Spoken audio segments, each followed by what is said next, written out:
ශ්‍රී ලංකාවෙන් ඇමරිකාවේ ජනාධිපති කෙනෙක්ට අලිපැටියෙක් තියාගි දුන්න කියලා කවදාරි අහලා තියෙනවද? හුඟ දෙනෙක්ට මේ කතාව අමතක වෙලා ගිහින්. ඇත්තටම මේක හරිම දුක්බර කතාවක්. අද අපි බලමු මේ අමතක වුණු ඉතිහාසය ගැන. ඔව්. මේ තෑග්ග ලැබුණේ ලෝකෙම දන්න කියන රොනාල්ඩ් රේගන් ජනාධිපතිවරයාට. හැබැයි මිත්‍රත්වයේ සංකේතයක් විදිහට පටන් ගත්ත මේ කතාව ඇතුලේ කවුරුත් වැඩිය කතා නොකරන හරිම කනගාටුදායක පැත්තක් තියෙනවා. හොඳ හිත වර්ධනය කරන්න පටන් ගත්ත මේ කතාවේ අවසානය කවුරුත් හීනකින්වත් හිතපු නැති විදිහේ ලොකු දුකක්.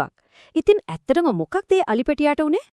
හරි, අපි මුලින්ම බලමු ඇයි මේ වගේ තෑග්ගක් දෙන්න තරම්ම මේ රටවල් දෙකේ සම්බන්ධය ඒ කාලේ වැදගත්ුනේ කියලා. 1980 ලංකාව පාලනය කළේ ජේ.ආර්. ජයවර්ධන ජනාධිපතිතුමා. අනෙක් පැත්තෙන් ඇමරිකාවේ හිටියේ රොනල්ඩ් රේගන්. මේ දෙන්න අතර තිබුණේ හරිම ශක්තිමත් රාජතාන්ත්‍රික බැඳීමක්. මොකද ආර්ථිකය ගැන, ජාත්‍යන්තර දේශපාලනය ගැන දෙන්නගෙම අදහස් ගොඩක් දුරට සමානයි. ඉතින් ප්‍රශ්නේ තමයි මේ තරම් ශක්තිමත් මිත්‍රකමක් පෙන්වන්න ඇයි යාලා විශේෂයෙන්ම අලියෙක්වම තෝරගත්තේ? අපේ සංස්කෘතියේ අලියා කියන්නේ නිකම්ම සතෙක් නෙමෙයි.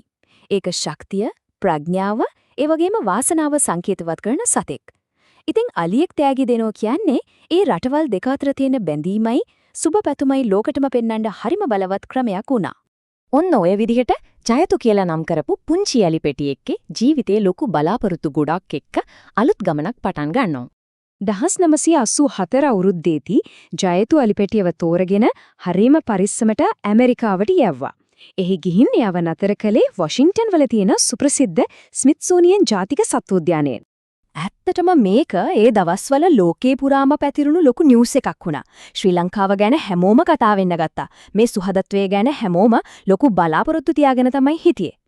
හැබැයි ඒ බලාපොරොත්තු ඔක්කොම සුණුවිසුණු කරමින් කතාවේ කනගාටුදායකම කොටස පටන් ගන්නෙ මෙතනින්.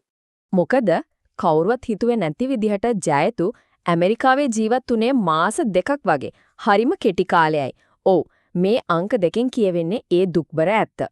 ඇමරිකාවට ගිහින් මාස 2ක් යන්නත් කලින් හරියටම කිව්වොත් 1988 අගෝස්තු 3 වෙනිදා ජයතු මේ ලෝකෙන් සමුගත්තා. එයාගේ මරණයට හේතුව විදියට හොයාගත්තේ සිස්ටසෝමියාසිස් කියන රෝගී තත්ත්වය. මේක නිවර්තන කරාපේ රටවල ඉන්න සත්තුන්ට හැදෙන පරපෝෂිත ආසාදනයක්. මෙතන තියෙන වැදගත්ම දේ තමයි පරීක්ෂණ වලින් තහවුරු වුණේ ජයතු ලංකාවෙන් යන්නත් කලින්ම මේ ලෙඩේට ගොදුරු වෙලා ඉඳලා තියෙනවා කියන එක. ඒ කියන්නේ මේ රෝගේ කලින් හඳුනාගෙන තිබිලා නෑ. ඉතින් මේ ඛේදවාචකයත් එක්ක අදටත් උත්තර නැති ප්‍රශ්න ගොඩක් ඉතුරු වුණා.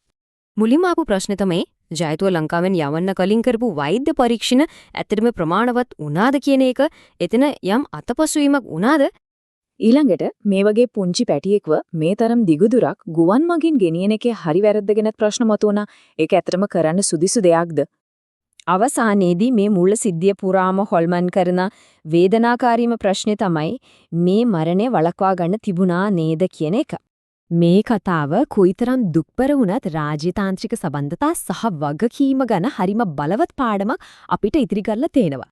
හරිම හොඳ අරමුණකින් පටන් ගත්ත දෙයක් පොඩි අත්වැරදීමකින් කොහොමද දෙරටටම දුකක් ඉතිරි කළේ කියන එකට මේක හොඳම උදාහරණයක්. ඉතින් ජයතුගේ කතාවෙන් අපිට මොනවද ඉගෙන ගන්න පුරුවන්?